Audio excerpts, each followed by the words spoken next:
Buenos días, radioyentes. Comenzamos un nuevo programa más de Conecta con nosotros. Ya sabéis que podéis escucharnos en radiolabarandilla.org y en www.hospitaldedialacman.es. También podéis seguirnos en nuestro Facebook, que es Conecta con nosotros, Radio Barandilla, y en Twitter, Conecta con nosotros. Y también podéis mandaros vuestras opiniones, comentarios y sugerencias a nuestro correo electrónico conectaconnosotros@gmail.com. En estas 8 horas de radio por la salud mental os vamos a presentar al doctor Néstor Sherman. Y como siempre, en nuestro equipo de Conecta con nosotros, hoy estamos Fernando. Hola, buenos días. Hola, buenos días. Yo, Francisco, un servidor, y Fe. Buenos días. Y destacar que faltan de nuestro equipo de radio, pues Paquita y Ángel Antonio, que por razones de otro tipo, pues no han podido venir. Bueno, y nada, pues esperamos que les guste la entrevista, doctor, y bienvenido. Aquí estoy, gracias, buenos días a todos, muchas gracias por esta invitación. Es un placer estar otra vez aquí en Radio La Barandilla, en el Hospital de Lachman. Y sobre todo, bueno, estoy a vuestra disposición, someterme a esta entrevista que me planteáis. Así, a ver si podemos aprender un poco de psiquiatría y de lo que nos afecta a nosotros como pacientes también, aprender un poco. Bueno, pues comenzamos. Leemos una pequeña biografía del doctor Néstor Sherman, médico especialista en psiquiatría, licenciado por la Universidad Complutense de Madrid, jefe de los servicios de salud mental en el Hospital General Universitario Gregorio Marañón de Madrid y presidente fundador de la Sociedad Española de Patología Dual, el CPD, 2005-2015. Especialista en patología dual, adicciones a sustancias, adicciones comportamentales, como juego patológico, trastorno de personalidad al límite, trastorno de control de los impulsos, trastorno por déficit de atención y hiperactividad del adulto, depresión, ansiedad y trastorno bipolar, esquizofrenia y TOC. Como actividad docente es profesor de patología dual y máster en drogodependencia. Ha publicado y editado más de 10 libros científicos, más de 30 capítulos en publicaciones científicas y decenas de artículos en revistas científicas nacionales e internacionales. Ha salido en medios de comunicación, en entrevistas hablando de estos temas, por ejemplo en Telemadrid el 15 de marzo de 2007 en el programa Años Luz. Doctor, comencemos la ronda de preguntas. ¿Qué le motivó a escoger la especialidad de psiquiatría en medicina? Uy, tengo que remontarme tantos años que es difícil, pero bueno, yo creo que siempre la curiosidad por el ser humano, por la condición humana, siempre ha estado de base en esa aproximación desde la medicina a esta especialidad de la psiquiatría. Cuando era estudiante, pues estuve de interno residente en medicina interna, en medicina de verdad.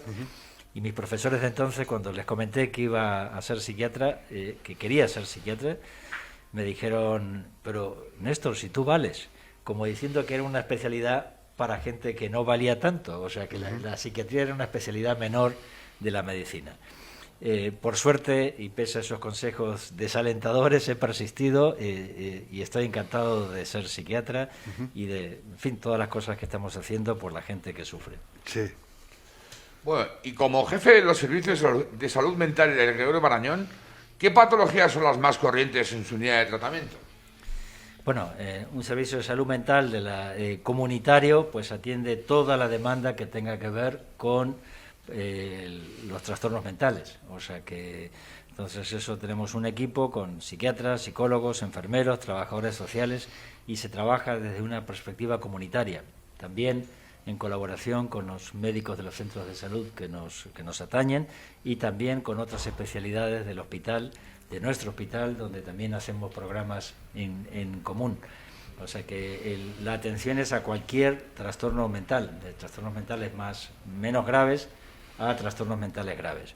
Intentamos que los servicios públicos atiendan realmente los trastornos mentales, que no digamos, podamos dedicar el esfuerzo y los dineros públicos a atender problemas de la vida cotidiana. O sea, porque mucha gente tiene problemas de la vida cotidiana, como tenemos todos, problemas de trabajo, de dinero, de pareja, en fin, de lo que sea, pero que esos no son trastornos mentales. Claro. ¿A qué edades empieza a haber más pacientes en su servicio de salud mental? Empezamos a ver pacientes a todas las edades, porque tenemos unos profesionales que se dedican a tratar niños, a tratar adolescentes y tratar adultos. O sea que a lo largo de todo el ciclo vital se atienden a nuestros pacientes con trastornos mentales. Los trastornos mentales suelen empezar muy pronto en la vida de una persona, a veces mucho antes de que realmente se consulte o se manifieste como un trastorno mental. Entonces es importante detectar estos niños que pueden tener problemas y que pueden llegar a tener problemas mucho más serios cuando vayan creciendo. ¿Y qué diferencias fundamentales tienen las adicciones comportamentales como juego patológico respecto de adicciones a sustancias? Bueno, el tema es que las adicciones, en primer lugar, hay que decir que son un trastorno mental como cualquier otro. Que las adicciones no se eligen, nadie elige ni tener un trastorno de juego patológico, ni ser adicto al tabaco. Se puede elegir fumar, se puede elegir jugar, pero nadie elige ser adicto. Esto viene dado por una vulnerabilidad que es previa. Sabemos también que en esa vulnerabilidad que tenemos a tener adicciones y otros trastornos mentales, porque la adicción lo es, la adicción siempre se acompaña de otros trastornos mentales. Según los avances científicos, sabemos que la gente no elige una droga porque sí, sino que hay una serie de condiciones intrapersonales que llevan a las personas a elegir una droga o la otra. Cuando la gente nos viene y dice, no, tomo muchas drogas. Sí, pero ¿cuál es la importante para usted? O a veces me dicen, tomo alcohol y cocaína. Digo, ¿cuál es más importante, el alcohol o la cocaína? ¿Cuál consume primero? Y eso es muy importante porque eso nos va a llevar a distintas patologías duales y a distintas formas de enfocarlo. Pero para la pregunta que me hacías en concreto, Marifé, sí. ¿Qué diferencias hay? Pues hay similitudes y hay diferencias, hay parecidos y hay diferencias. Los parecidos son, bueno, pues son trastornos del cerebro humano que tenemos que tratar, pero hay el trastorno por juego, por ejemplo, tiene similitud con la adicción a la cocaína o a los estimulantes, mientras que el trastorno por opiáceos, por heroína o por alcohol, tiene que ver con otro tipo, no con el juego, sino con otro tipo de trastornos mentales. Entonces esto se llama el modelo de elección de droga, o sea que sabemos que las personas no eligen cualquier droga y ni siquiera eligen, o sea que por ensayo y error prueban una droga y de repente se quedan enganchados a ella. Y eso va desde el tabaco a las drogas ilegales. ¿Qué tratamiento tiene una persona en patología dual respecto de otra que no tiene adicciones? En general, la mayoría de las personas que tienen trastornos mentales tiene además tienen trastornos adictivos.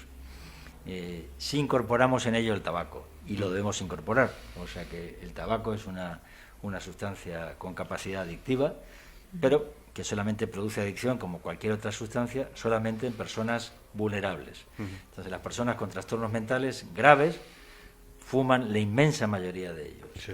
Y además les es muy difícil dejar el tabaco. Y además piensan o sienten que no quieren dejar el tabaco. En fin, para no irme por las ramas y contestar más a la pregunta que me hace Fernando, pues las personas que tienen estas adicciones y trastornos mentales son una amplia mayoría. Los profesionales de la salud mental debemos detectarlas, debemos de preguntar, debemos de conocer. Si un paciente tiene psicosis, hay que preguntar si además tiene problemas de juego, porque esto no se pregunta y muchísimos pacientes con problemas con psicosis tienen problemas de juego. Entonces van juntas y es difícil de separarlas. ¿Qué diferencia hay entre unos y otros? Bueno, en general podríamos decir que los pacientes con patología dual son pacientes en general, en términos generales, más graves que los que tienen solamente, que cursan sin adicciones. Pero insisto, es difícil encontrar a un paciente con trastorno mental, aunque sea a lo largo de la vida, no haya tenido un problema adictivo, aunque no sea en el mismo momento. ¿Se puede considerar adicciones comportamentales las adicciones a las nuevas tecnologías? Sí, sin lugar a dudas, las adicciones a nuevas tecnologías. Es un tema controvertido, pero bueno, porque si no parece que estamos estigmatizando las nuevas tecnologías. Son muy buenas. Internet es una maravilla del mundo, como nunca ha existido en la historia de la humanidad.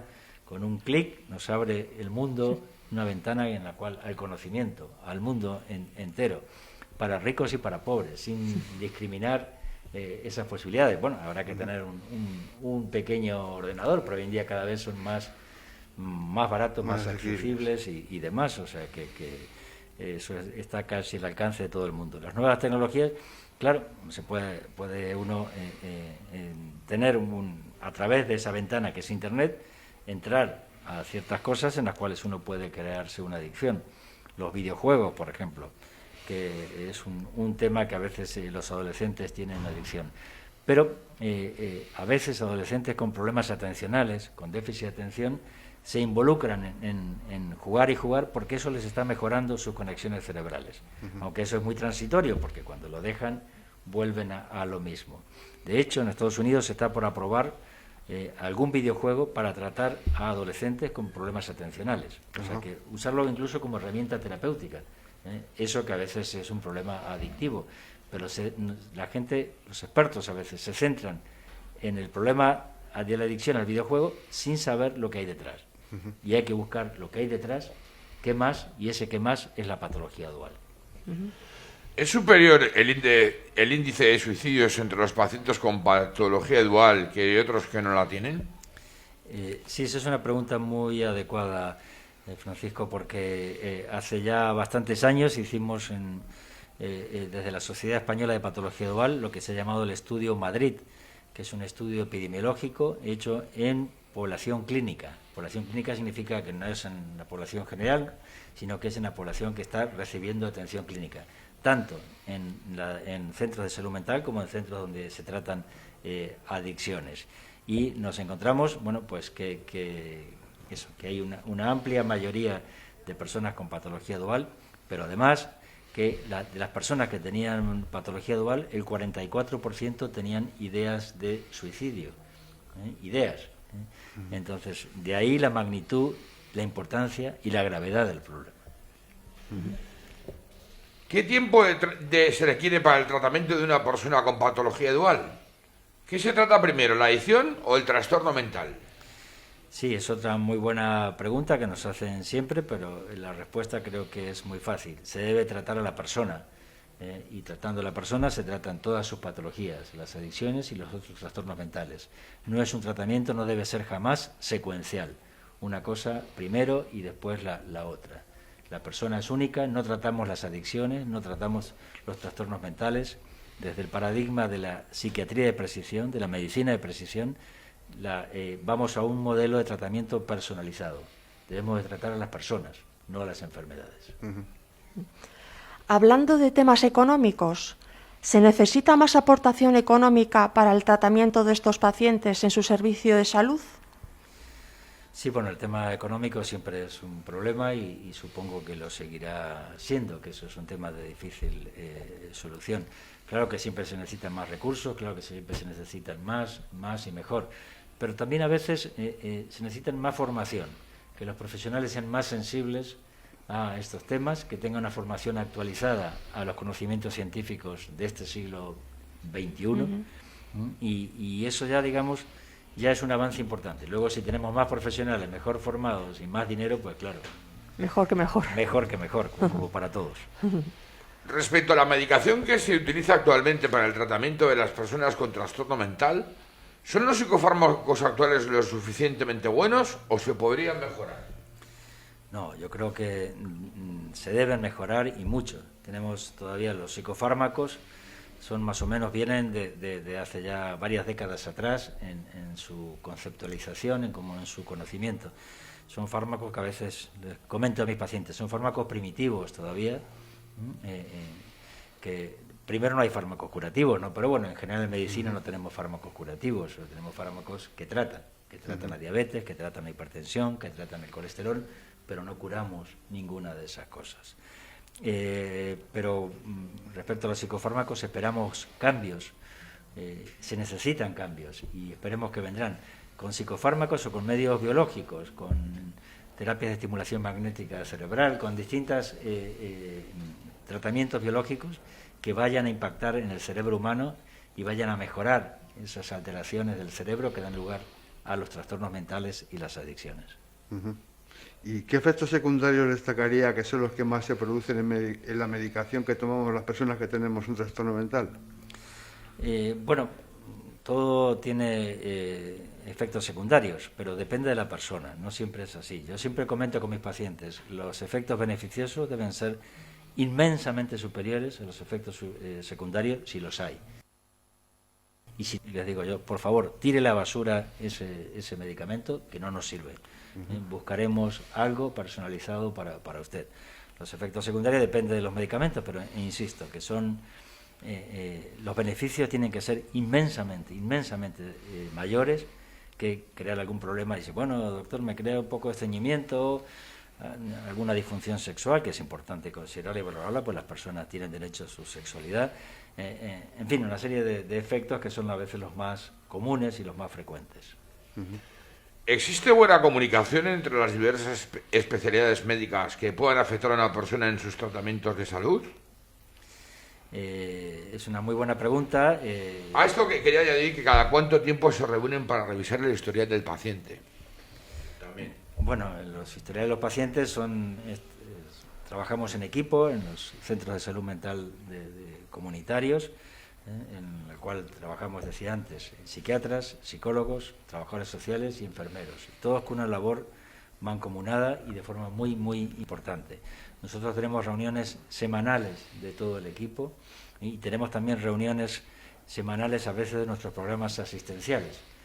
Esta mañana no, uno de estos días atrás, todos los jueves tenemos reunión del programa de prevención de riesgo suicida, donde se tratan de forma personalizada los historiales de los pacientes que están en ese programa. Pasa igual con los programas para el alcohol y patología dual, para los trastornos de personalidad límite o trastornos parecidos, o tenemos un programa también en el cual intervienen varias especialidades de nuestro hospital. Es un programa que trata el dolor físico, el dolor emocional y el abuso de opioides. Y ahí interviene la unidad del dolor de nuestro hospital, el servicio de farmacia que detecta a los pacientes que en nuestra zona están abusando de opioides por encima de las prescripciones de las dosis legales o que den recomendadas, y psicólogos y psiquiatras. Entonces, este es un programa común que articula diversas especialidades y que estamos poniendo en marcha como un programa piloto y que pensamos que nos va a dar muy buenos resultados. Pero bueno, hay colaboración, debería ser mucho mejor, mucho mayor. Todavía hay compartimentos separados, estancos, especialidades, a veces hasta dentro de la propia psiquiatría, y eso debe mejorarse. Hay mucho por mejorar. Y ya para terminar, en sus ratos de ocio, ¿qué le gusta hacer para desconectar? Bueno, no sé si es desde hace ya varias décadas juego al golf con los amigos los fines de semana un buen rato. Entonces, esto es lo único que me permite desconectar, porque en realidad estoy siempre conectado a todo lo que tenga que ver con la psiquiatría, con la salud mental, con la patología dual, y lo disfruto enormemente. Pero bueno, en estos ratos de ocio, pues bueno, uno vuelve a la adolescencia peleándose con los amigos, si hacen trampas o no, y bueno, eso es un rato de desconexión, pero disfruto mucho con todo lo que tenga que ver con la formación, con seguir haciendo cosas incluso en los ratos libres, que lo hago, sobre todo lo que tenga que ver con la psiquiatría, la salud mental y la patología dual. Pues muchísimas gracias, doctor, por haber venido a nuestro programa y por abrirnos los ojos en este mundo. Muchísimas gracias, una entrevista estupenda, me he rodeado muchísimo y me disculpáis por ello. No. Fernando, Francisco, pues muchas gracias, una entrevista estupenda. Gracias a usted. Gracias a usted, doctor, y bueno, ya... Bueno, vaya pedazo de entrevista, los chicos de Conecta con nosotros, a Néstor Selman, qué bueno. Bueno, ¿qué me vas a decir a mí de los chicos de Conecta con nosotros? Es que aquí le has dado ya en el corazón, le hemos dado en el corazón. Estos chicos de Conecta con nosotros tenemos que decir que ya quizá lo sepan y lo van a saber después también, pero son personas que todas ellas tienen trastorno mental grave, y es un equipo que se formó hace 2 años para la radio. 4 años. años, ¿cómo pasa el tiempo? ¿Cómo pasa el tiempo? 4 Es años. verdad, 4 años. Y la verdad es que, bueno, les sirve muchísimo para su autoestima, para la memoria, bueno, para un montón. Estamos trabajando con ellos a través de estos programas, trabajamos con ellos muchísimo y la verdad es que ellos están encantados y lo hacen genial, que es lo bueno de todo. Fíjate. Mira, ¿sabes qué? Fíjate, te voy a decir un detalle. Nosotros, pues muchas veces, claro, lógicamente cuando entrevistan a alguien, les preguntamos luego al final, oye, ¿qué te ha parecido? ¿Cómo te has sentido? Y te puedes creer que más de una persona, y te estoy hablando de políticos, Casi actores, todos. un montón de gente que está metida en el mundo de la comunicación y casi todos nos han dicho, pues me dejan totalmente sorprendido lo que es la salud mental.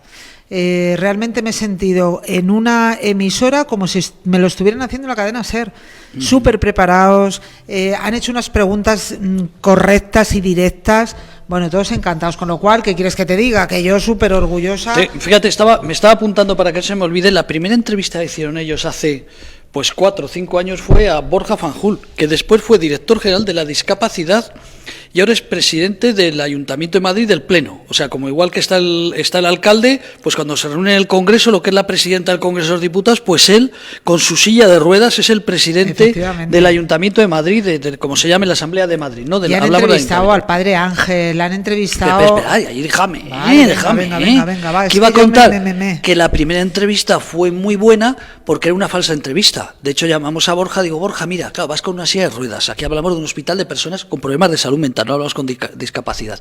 Y se trataba para que ellos, cuando entrevistaran a otra persona, les resultara chocante la primera entrevista, una persona en silla de ruedas, entonces era diputado de la Asamblea de Madrid,